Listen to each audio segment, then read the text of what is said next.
Welcome to a Concussion Talk podcast, sponsored by HeadCheck Health. HeadCheck Health bridges gaps in concussion care through simple, powerful technology.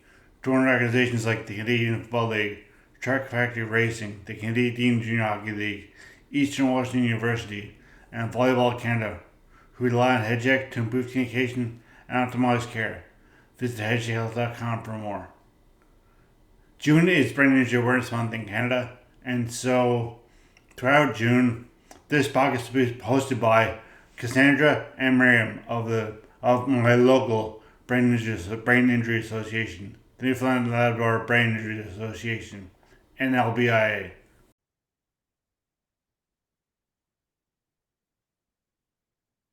Welcome to Concussion Talk podcast. I'm Cassandra Stockley, Coordinator of Programs and Services with the Newfoundland and Labrador Brain Injury Association.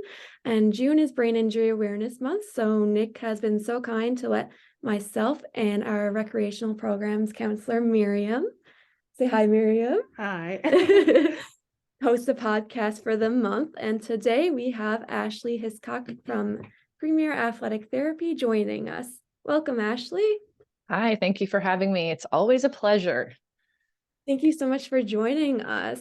So just to give everyone a little bit of background, what is your educational background? So I am a certified athletic therapist, and I've been practicing, I have been practicing for 13 years now. I guess prior to my athletic therapy education, I did kinesiology at Memorial University. Awesome. And can you tell us more about how you got involved with sports therapy? Yeah, so I guess I had always been an athlete growing up, I guess from the time I was about 10 until I was 17 or 18, I was a competitive gymnast. And so with gymnastics, there's, unfortunately a lot of repetitive stress injuries. And when I was a bit older, like 15, 16 years old, I started having some nagging chronic injuries and had a really hard time finding people who really understood gymnastics and the demands of that sport, and that I really wanted to stay in it. A lot of people were just like, you should quit. And so I say it a lot now and didn't then. I was, 20 years younger, but why do we take people out of things that they love doing? So they're injured and now we make them sad. Like that's not an option for me. So I wanted to find a program or a career that allowed me to keep people in their sports as much as was safe, while still going through that rehabilitation process. Yeah, that's actually great. My sister actually went through a similar thing. She was also a competitive gymnast, and injuries, we've seen a lot of those over the years at the gym. For sure. They tend to add up sometimes. They really do, yeah. And in terms of like repetitive stress injuries, they're very common, but so are things like concussions. So we're going to probably move into that now since it is Concussion Talk podcast. What is a concussion? So a concussion is an interruption in normal brain function. So people can sustain a concussion either through, a direct force to the head or neck, or even an indirect force, like if you were to get tackled. So say someone tackled your body, but your head kind of snapped in a different direction, creating kind of like a whiplash mechanism.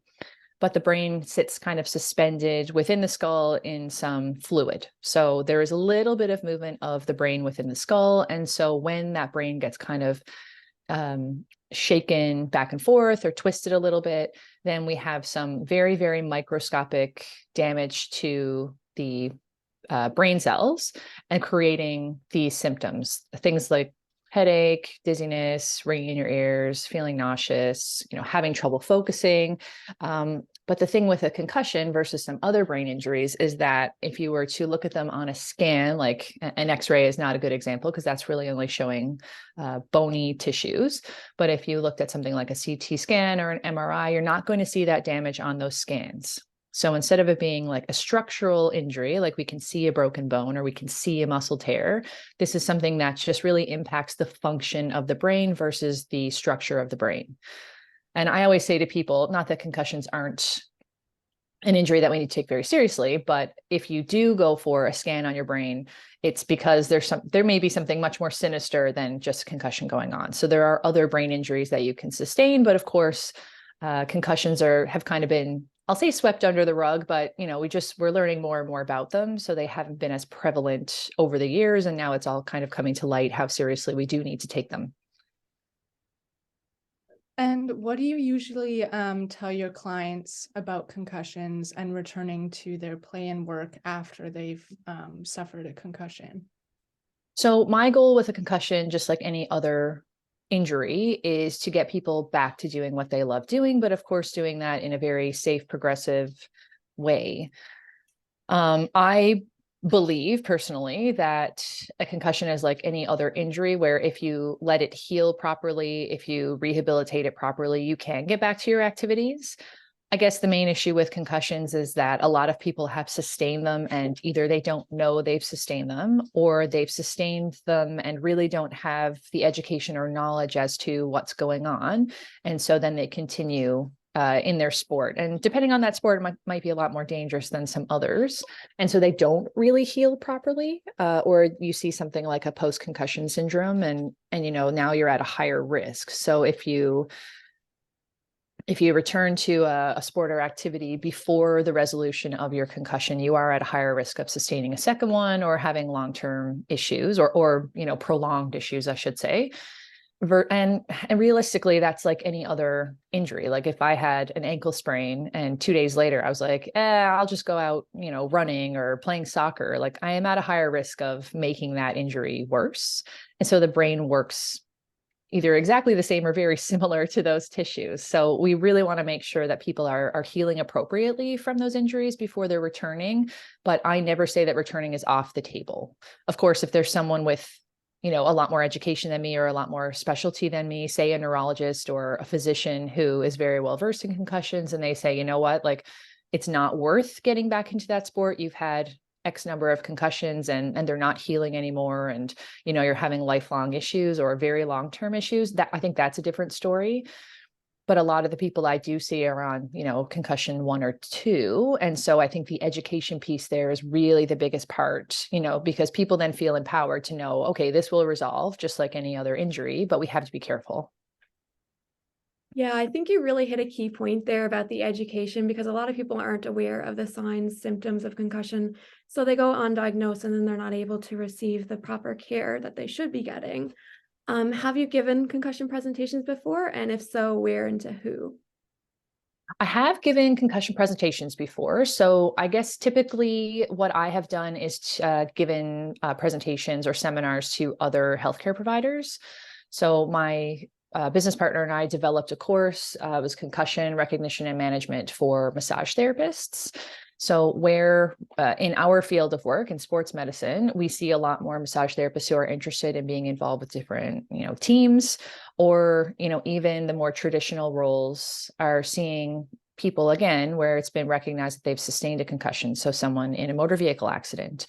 And so people, typically haven't been taught how to deal with a concussion, especially, I'll say from the massage standpoint, that may not be fair, but we were noticing a trend in our massage colleagues that they didn't really know how to manage the concussion piece. Like they were great at managing, the neck and the musculoskeletal portion, but when it came to the actual concussion symptoms, that was a struggle. I have also done some presentations for some sport organizations. So I work heavily with the Newfoundland Labrador Volleyball Association. So I will do a concussion presentation for all of their coaches before their provincial team starts in the summer. I have given presentations for Ultimate NL in the past for some of those athletes, just so that people are understanding what that concussion is, and that it looks very different for a lot of people. And what kind of reactions do you usually get in these presentations? Do you feel like there's a lot of interest with these presentations? Why or why not? I think there's usually interest, and I think the biggest reaction I get is usually that I've definitely had concussions before, but they've never been diagnosed. And so I think that's a bit of a light bulb moment for a lot of people, because they're realizing they've sustained this injury or they had suspected that something was going on, but didn't really know what it was, because, the symptoms that you can sustain are quite varied. So the typical person might have a headache, or most of us, if we sustain a concussion, might have a headache. But in reality, somebody might only have one fairly obscure symptom, plus their mechanism, however they sustain the injury, but wouldn't have put those two things together to say, oh, this is probably a concussion. Say they had trouble sleeping, but that was their only symptom, which I don't know if that necessarily would be your only symptom, but people are all different and we all react differently to different stressors or different mechanisms. So it's possible that this, one single symptom that you're having, you would just never link it to this injury. And I think that's probably the biggest reaction I see from people, is that, in the past, I've done up, here are the signs and symptoms of a concussion, and just have them listed out so that people can see how many there really are.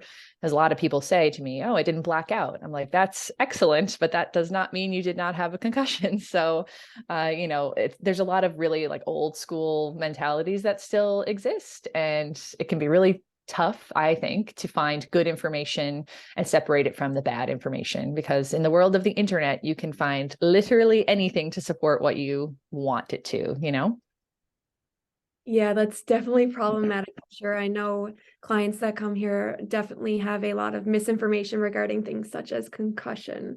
So in saying that, what are some important points that you want to get across to anyone listening, specifically athletes? My biggest piece of advice would be to seek out medical treatment from either somebody who's well-versed, like a therapist who's well-versed in concussion recognition and management, or a physician. And this is not to shame any family doctors or any other doctors for that matter, but sometimes they are not the most well-versed people on concussion as well. So I would recommend that if you think you have sustained a concussion, to first seek out some medical advice. If you are going to go to the internet for your advice, look up the International Consensus Statement on Concussion, the 5th edition. That is specifically for athletes, but you will get a lot of really good information from that document. It will be updated within this year, I believe, so we'll be on the 6th edition. But for now, that's our most current document. And then my biggest piece of advice in terms of the rehab, and I've said this already, so I hate to repeat myself, but is that you can recover from a concussion with the right treatment or with the right protocol. So, some people do not require therapy, and that's okay. Like, a concussion will resolve on its own, but you have to know to remove yourself from risky situations in order to prevent yourself from either prolonging your symptoms or from risking a second injury. Yeah, so that kind of brings us to the last question. So is there any social media pages, websites, or contact information that you would like to share with the listeners? For me? Yes. Okay. I was like, I can think of lots of resources. You can find me on Instagram, is probably the best one. And I have a personal professional page. And so the handle for my Instagram is the Upside Down AT. Awesome. And I know you mentioned other resources. Would you mind sharing maybe some of those that would be helpful for some of the listeners? Absolutely. So my biggest referral source is probably Parachute. I believe it's parachute.ca. They have a really big bank of concussion resources and even sports specific concussion resources. So that was a really nice find when I stumbled across it. There is some online training. I believe it is for healthcare professionals only, or I could be mistaken, but it was called, I want to say the CATT. I could be getting that wrong, but it was a little training model for concussions for healthcare providers, but it's possible you might be able to be like a coach or a parent and do it as well. There is a course through the national coaching program, I believe, called Head First or Making Headway. Any free resource that you have access to, you should do if you're involved in sports, in my opinion. And then the last one would be that international consensus statement on concussion in sport. It is a bit of a dry read. It is a paper. So it's not for everyone, but they have some really good resources that come with it. So the sport concussion assessment tool will just be in a document on its own, and then some other tools that come with that document are very helpful. And they're things that I have with me all the time. And thank you, Nick, for the reminder, but also the University of Calgary. They have like an incredible program there. And I have done a course through them as well. It was the Mass Online Open Course, the MOOC, I think they call it. And I think they offer it every couple of years. It becomes free as well. And it's based all on concussion. So it's a great tool for, again, parents, coaches, athletes, if they're old enough and interested enough to take this course and just learn about concussions and the most up-to-date research, because it is always changing. Yeah, those are definitely some great resources. I've pulled information from the majority of those as well, so I definitely would recommend them. Thank you so much for joining us here today, Ashley. Thank you for having me. All right, and I guess I'll give some contact info for the Newfoundland and Labrador Brain Injury Association, since it is Brain Injury Awareness Month.